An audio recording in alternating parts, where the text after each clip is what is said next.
आप सभी को मेरा नमस्कार। आज हम कर रहे हैं class 6 chapter 3 motions of the अर्थ।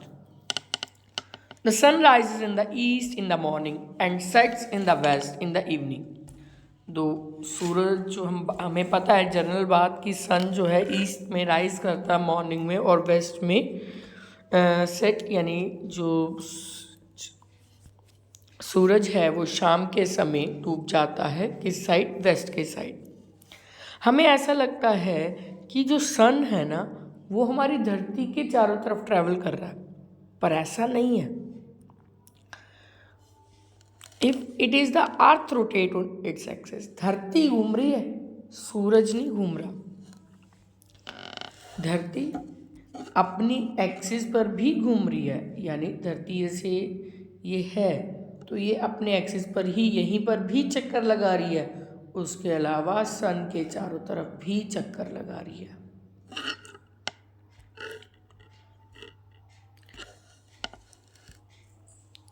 ये एक्सपीरियंस तुम्हें तब भी मिलता होगा जब कभी तुम ट्रेन में जाते हो, बस में जाते हो, तो एक्चुअली चल तो बस और ट्रेन रही होती है ना, हमें ऐसा लग रहा होता है कि हमारे साथ जो सब बाहर के जितने भी सीन हैं, पोल, ट्री, वो सब भी चीज़ें हमारे साथ चल रही हैं, बट एक्चुअल में सिर्फ ट्रेन चल रही होती है।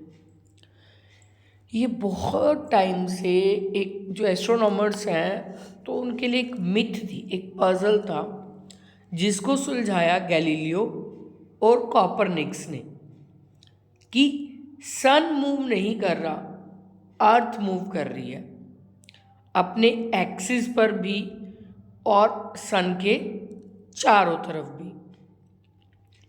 जब वो अपने एक्सिस पर घूम रही होती है उसे कहते हैं रोटेशन ऑफ द अर्थ, और अपने एक्सिस पे घूमते घूमते जब वो सूरज के चारों तरफ चक्कर लगा रही होती है उसे कहते हैं रिवॉल्यूशन ऑफ द अर्थ।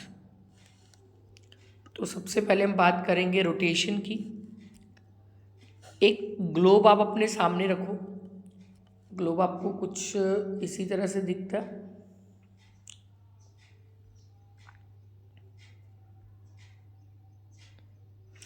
तो जब इसको ऐसे मूव करोगे तो ये रोटेट होगी, इसकी जो डायरेक्शन जाती है वो वेस्ट टू ईस्ट जा रही होती है। तो क्या होगा, ऐसा तो नहीं है ना कि ग्लोब हिलने लग जाएगा या कुछ, सिर्फ जो उसमें हमारा अर्थ का मॉडल होगा बॉल वो मूव करेगी आपके मूव करने से। इनसे आप हाथ लगाते हैं, टच करते हैं, उसको रोटेट कर सकते हैं। तो जब आप उसको ऐसे चेंज कर करके पोजीशन चेक कर रहे हैं, मूव कर रहे हैं, तो उसे हम कहते हैं रोटेशन। जस्ट रोटेट करो ग्लोब को तो वो अपने एक्सिस पर रोटेट करेगा। इसी तरह से अर्थ रोटेट करता है अपने एक्सिस पर। ये जो है अपने एक्सिस पर वेस्ट टू ईस्ट में एक राउंड 24 आवर्स में कंप्लीट करता है, जिसे हम रोटेशन ऑफ अर्थ कहते हैं। जो एक्सिस है वो जस्ट एक इमेजिनरी लाइन है जो नॉर्थ पोल से साउथ पोल तक खींची गई है। अब इसके जो दो एंड है, नॉर्थ पोल और साउथ पोल, वहीं से इस तरह से एक इमेजिनरी लाइन खींची गई है, इसे ही एक्सिस कहा गया है।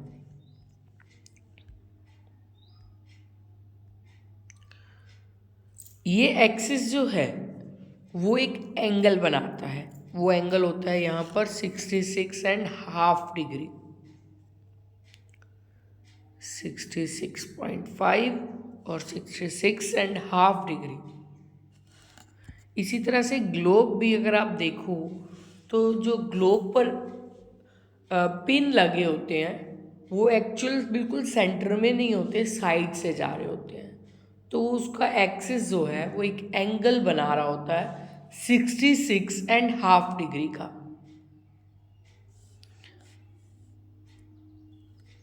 ये देखो आपको इस जो डायग्राम है इसमें भी यही चीज़ दिखाई गई है, क्योंकि जो अर्थ रोटेट कर रही है, सन राइज हो रहा है, सेट हो रहा है, तो जब अर्थ मूव करती है ना अपने एक्सिस पर तो उसका आधा सरफेस जो है वो सूरज की तरफ होता है, जबकि दूसरा सूरज से पीछे। अब आप अपने सामने एक लाइट ऑन करो, ठीक है। जहाँ अगर आप लाइट को फेस करोगे ना तो आपके फेस पे लाइट आ रही होगी और बैक साइड पे लाइट नहीं जा रही होगी। तो एक साइड तो दिन होगा, दूसरी साइड रात होगी। जब आप वापस रोटेट कर दोगे, अपनी बैक साइड लाइट के सामने करोगे तो वहाँ पर रोशनी आएगी। कुछ इस तरह से, जिस तरह से ये टॉप घूम रहा है अपनी जगह पर, ये क्या है? रोटेशन। इसे हम कहेंगे द रोटेटिंग टॉप। और ये देखो, ये हमारा ग्लोब है, ये लाइट इसके ऊपर गई तो ये मान लो ये सूरज है। तो सूरज की लाइट जितने एरिया में पड़ती है उतने एरिया में दिन होता है और बाकी एरिया में रात होती है। जो अर्थ है ना, वो सनलाइट जिस साइड रिसीव कर रही होती है उसी साइड वहाँ पर डे होगा, अदरवाइज बाकी एरिया में नाइट होगी। तो ये फिनोमेना रेगुलर चलता रहता है। अब रोटेशन के इफ़ेक्ट्स क्या पड़ते हैं, प्रभाव क्या पड़ते हैं? मान लो कि देखो, तुम कहो कि अर्थ रोटेट कर रही है, क्या फ़ायदा उसका? मान लो अगर अर्थ रोटेट करनी बंद कर दे, अर्थ रुक जाए, तो क्या होगा? रेगुलरली एक साइड दिन रहेगा और दूसरी साइड रात रहेगी। तो इसी कारण जो है कि पूरी धरती पर दिन रात बराबर चलते रहें, इसी कारण जो अर्थ की रोटेशन होना है वो ज़रूरी है। अर्थ जो है वो मूव करता है वेस्ट टू ईस्ट। इसकी इसी मूवमेंट को रोटेशन ऑफ अर्थ कहते हैं। That sun, moon and stars appear us as if moving around the earth from east to east west. जब अर्थ रोटेट कर रही होती है तभी हमें सन, मून, स्टार्स जो है वो दिखाई देते हैं। आप अपने फ्रेंड्स का एक सर्कल बनाओ, उनको बिठाओ सर्कल में, आप सेंटर में बैठो या खड़े हो जाओ और उस जिस जगह खड़े हो उसी जगह घूमो,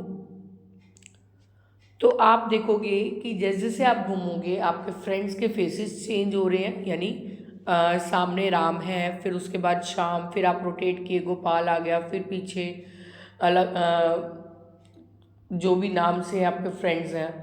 जैसे जैसे आप रोटेट होते जाओगे वैसे वैसे आपके फ्रेंड्स, आपको अलग अलग फ्रेंड्स जो हैं वो दिखते चले जाएंगे। मान लो आप रोटेट नहीं करते उस जगह पर, वहीं देखते हो सिर्फ सामने की तरफ, तो वही फ्रेंड्स दिखेंगे जो सामने हैं। इसी तरह से अर्थ का है।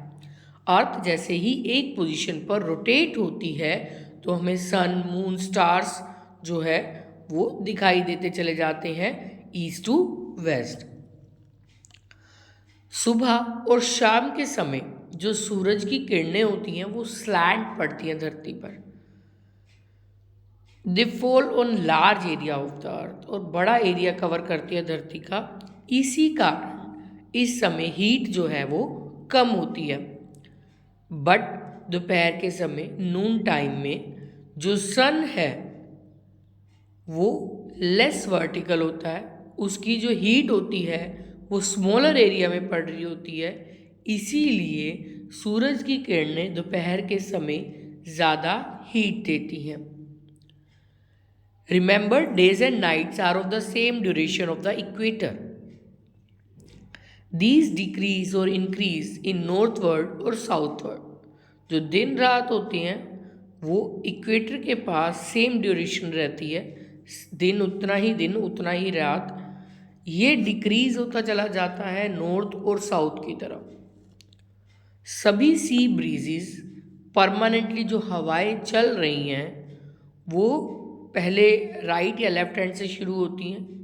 और यहाँ पर एक पर्सन है फैरल्स, तो उन्होंने एक लॉ दिया था इसको लेकर कि जो नॉर्थवर्ड्स की तरफ ब्लो करती हैं, जो हवाएं चलती हैं नॉर्थन हेमिस्फेयर में, वो बिल्कुल सीधी नहीं चलती। वो पहले राइट हैंड पे टर्न करती हैं, फिर लेफ्ट हैंड पे टर्न करती हैं, फिर साउथर्न हेमिस्फेयर में जाती हैं। मीन्स हवाएं नहीं बदल रही, हवाएं वैसी चल रही हैं। हमारी धरती मूव कर रही है, उसके कारण ऐसा हो रहा है। Next, revolution of the earth. जब धरती अपने एक्सिस पर घूमती हुई पूरे सूरज के चारों तरफ भी चक्कर लगा रही है तो उसे कहते हैं revolution of the earth. Earth revolve करती है अराउंड द सन और अपना एक साइकिल जो है वो 365 डेज एंड 6 आवर्स में कंप्लीट करती है। इसी तरह से हम जो है अपने कैलेंडर में 1 डे ऐड करते हैं आफ्टर 4 ईयर्स। 4 साल के बाद एक दिन एक्स्ट्रा होता है। हम पूरा दिन ऐड कर लेते हैं 24 आवर्स का, क्योंकि देखो 4 साल में 6 घंटे हर साल 6 घंटे ले रहा है, तो 4 साल में कितने हो गए टोटल 24 आवर्स। वो 1 डे ऐड हुआ 4th ईयर में। जब 4 साल के बाद जिस साल में एक दिन एक्स्ट्रा आता है उसे हम कहते हैं लीप ईयर। नॉर्मली हमारे साल में 365 डेज होते हैं, बट लीप ईयर में 1 डे एक्स्ट्रा 366 डेज होते हैं। और आफ्टर एवरी 4 ईयर्स जो एक्स्ट्रा डे है वो फेब में ऐड किया जाता है। नॉर्मली फेब में 28 डेज होते हैं, बट लीप ईयर में 29 डेज होते हैं।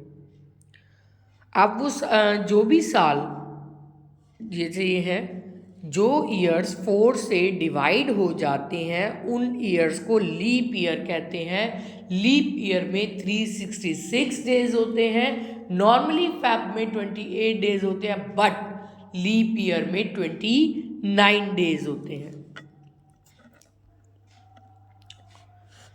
जब अर्थ सन के अराउंड मूव कर रही होती है, अर्थ जो है एक पाथ पर, एलिप्टिकल पाथ, यानी ऐसा रास्ता जो उसका फिक्स रास्ता है कि उसी पर ही मूव करना है, इसे प्लैनेटरी पाथ भी कहते हैं।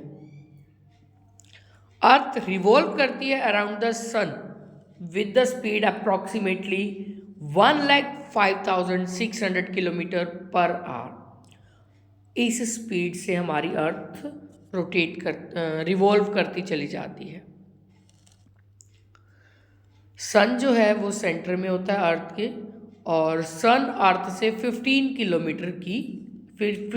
करोड़ किलोमीटर की दूरी पर है। ये देखिए आपको सन और अर्थ के साथ दिया हुआ भी, ये अपने एक्सिस पे घूमती हुई फिर इसका सन का चक्कर लगाती है। तो अर्थ में कल हमने ये भी जो हमने लास्ट चैप्टर किया था उसमें हमने पढ़ा, सबसे ऊपर नॉर्थ पोल के पास जो ये सर्कल पड़ता है ये आर्कटिक सर्कल है। उसके बाद इसके और इक्वेटर के बीच में एक और सर्कल आता है जिसे ट्रॉपिक ऑफ कैंसर कहते हैं। जो सेंटर में है उसे इक्वेटर कहा जाता है। फिर ट्रॉपिक ऑफ कैप्रिकॉर्न, और जो साउथ पोल की तरफ है उसे हम कहते हैं एंटार्क्टिक सर्कल। और ये जो लाइन जो इमेजिनरी लाइन है इसे हम कहते हैं अर्थ एक्सिस।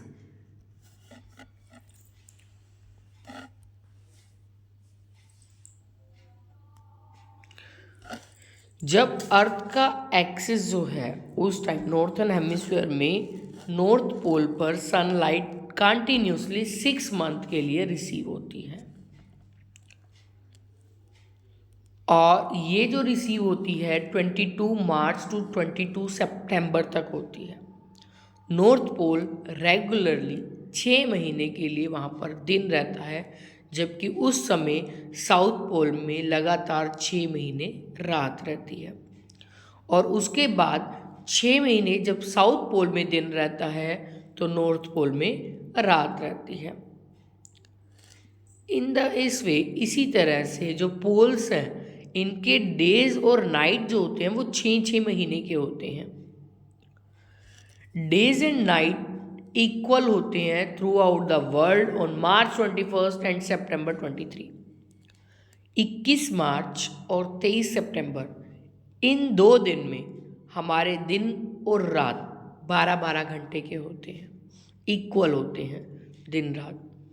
क्योंकि ये 2 दिन जो हैं वो 2 पोल से जब पोजीशन चेंज हो रही होती है वो है। इस प्रोसेस को इक्विनॉक्स कहते हैं। तो what is the dates of equinox? That is 21st March and 23 सितंबर। Equinox, it is the time when the sun rays fall directly on the equator. As a result, days and nights are of equal duration. Next, the phenomenon of season. Phenomenon or change of a season is caused chiefly by the revolution of the earth around the sun and inclination of the earth axis at the angle 66.5 degree to the plane of its orbit which constantly points the same direction. यानी यहाँ पर ये मानना है कि जो season है वो भी इसी के कारण चेंज होते हैं। जब वो अपने ऑर्बिट से चेंज करते हुए होती हुई सेम डायरेक्शन में आगे बढ़ती है एक 66.5 डिग्री के एंगल पर, उसी के अकॉर्डिंग यहाँ जो सीज़न है वो बदलते चले जाते हैं। इसके रिलेटेड हम आगे एक डायग्राम देखते हैं।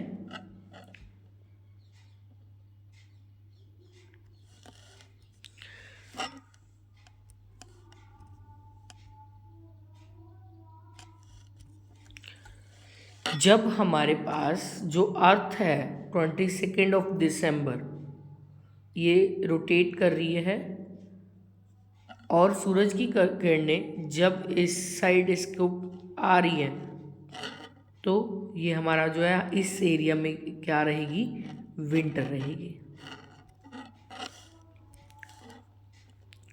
और उसके बाद जैसे जैसे पोजीशन बदलती चली जाती है, अब यहाँ देखो पोल्स की तरफ बढ़ रही है, तो ये पोजीशन जो है 21 मार्च को होती है।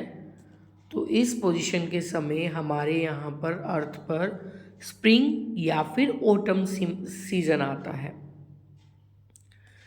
जब इसके ऑपोजिट हमारी चलती हैं, सन रेज पड़ती हैं, तो ये समर हो गया और वापस इतने एरिया में ऑटम, जितने एरिया में लाइट पड़ रही है। बाकी जो है हमारा कुछ रात का, ये देखो अंधेरा आपको यहाँ पर शो कर रहा है कि कितने एरिया में सूरज की लाइट पड़ रही है। तो इससे आपको क्लियर हो गया होगा कैसे जो है वो सीजन चेंज होता चला जा रहा है। Position of 21 June, north pole inclined toward the sun and south pole is away from it. It is a continuous darkness on the south pole. जब नॉर्थ पोल में किरणें पड़ रही होती हैं तो उस टाइम पर साउथ पोल पर बिल्कुल ही अंधेरा रहता है। साउथ पोल पर यहाँ पर रात ही रहती है। जो रेज हैं सन की वो वर्टिकल पड़ती हैं ट्रॉपिक ऑफ कैंसर पर 23.5 डिग्री नॉर्थ। मेजर पार्ट जो है नॉर्थर्न हेमिस्फीयर का वो कवर किया जाता है by the direct sun rays. As a result जो दिन लंबे हैं या फिर गर्म होते हैं समर में, उसे हम नॉर्थर्न हेमिस्फीयर कहते हैं। ये पोजीशन जो है वो हमारी 21 जून को बनती है। इसे हम समर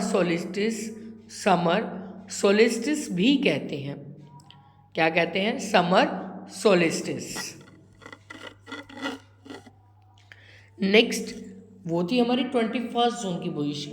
अब 22 दिसंबर की पोजीशन, जो साउथ पोल है toward sun and north pole is away from it. South pole जो है वो उस टाइम बिल्कुल अलग था और कॉन्टिन्यूसली नॉर्थ पोल में अब यहाँ डार्कनेस रहेगी, उसके अपोजिट रहेगा। जो रेज हैं अब यहाँ पर सन की वो ट्रॉपिक ऑफ कैप्रिकॉर्न पर पड़ती हैं, साउथर्न हेमिस्फीयर पर। ऐसा 25 दिसंबर को होता है हर क्रिसमस पर। नॉर्थर्न हेमिस्फीयर में विंटर होती है जबकि साउथर्न हेमिस्फीयर में समर। तो जब हम इंडिया में या फिर यूएसए में, इंग्लैंड में क्रिसमस सेलिब्रेट करते हैं तो विंटर का टाइम होता है, बट ऑस्ट्रेलिया, साउथ अमेरिका, उस टाइम वहाँ समर होती है, वो गर्मियों में क्रिसमस मनाते हैं और हम लोग सर्दियों में। जस्ट क्या हुआ, सन की अर्थ की जो है वो पोजीशन चेंज होने के कारण। नेक्स्ट 21 मार्च एंड 23 सितंबर, दोनों poles, both north and south pole, ना तो अब नॉर्थ पोल सूरज के सामने है, ना ही साउथ पोल, दोनों नॉर्थ पोल और साउथ पोल जो है वो दूर है। जो रेज है ना वो वर्टिकली पड़ रही हैं इक्वेटर पर, जिससे दिन रात जो है वो इक्वल होते हैं 21 मार्च एंड 23 सितंबर। 21 मार्च को स्प्रिंग सीजन है नॉर्थन हेमिस्फीयर में, इसे हम स्प्रिंग इक्विनॉक्स कहते हैं। 23 सितंबर को इसी तरह से नॉर्थन हेमिस्फीयर में है, इसे हम ऑटम इक्विनॉक्स कहते हैं। साउथर्न हेमिस्फीयर में जो सीजन है वो नॉर्थ का अपोजिट रहता है, ऊपर विंटर होगी तो नीचे समर होगी, ऊपर स्प्रिंग होगी तो नीचे ऑटम होगा, तो इस तरह से अपोजिट रहते हैं सीजन। जो इक्वेटर है, सन जो है हमेशा उन पर वर्टिकली शाइन करता है, तो इसीलिए कहते हैं therefore there is a one season on equator, equator पर एक सीजन रहता है। It is a long and hot summer, क्योंकि इक्वेटर पर सूरज की किरणें सीधी पड़ती हैं। तो कुछ पॉइंट्स हम फिर से रिमेंबर कर लेते हैं। अर्थ जो है वो कॉन्टिन्यूसली 2 मोशंस में रहती है। पहला मोशन इसका था जब वो अर्थ अपने एक्सिस पर घूम रही है तो रोटेशन, जब अपने एक्सिस पे घूमती हुई सन के अराउंड घूम रही है तो उसे रिवॉल्वेशन कहते हैं। हर रिवॉल्वेशन, जो रोटेशन थी वो 24 आवर में कंप्लीट होती है, बट रिवॉल्वेशन 365 14 डेज में कंप्लीट होती है। कैलेंडर ईयर में 365 डेज काउंट किए जाते हैं, but after 4 years 1 day add कर दिया जाता है, जिसे लीप ईयर कहते हैं। रोटेशन की अर्थ के कारण डे और नाइट अफेक्ट होते हैं, एंड रिवॉल्वेशन से डे और नाइट के साथ साथ सीजन भी चेंज होते हैं। सीजन एग्जैक्टली नॉर्थन हेमिस्फीयर और साउथर्न हेमिस्फीयर में अपोजिट रहते हैं। तो आज का ये चैप्टर था हमारा, चैप्टर नंबर 3। अगर आपको कोई पॉइंट क्लियर नहीं हुआ तो आप कमेंट कर सकते हैं। इस एक्सरसाइज को एक बार कीजिएगा। अगर आपको लगता है कि इस एक्सरसाइज में कोई डाउट है या कोई क्वेश्चन आपको क्लियर नहीं हो पा रहा तो आप कमेंट करके बताइए, आपको आपका आंसर जो है वो साथ के साथ मिलेगा। ये आपकी एक एक्सरसाइज है और नेक्स्ट एक्टिविटी दी गई है।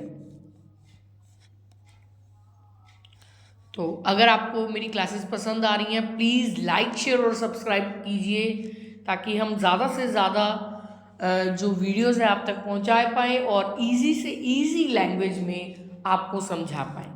Thank you.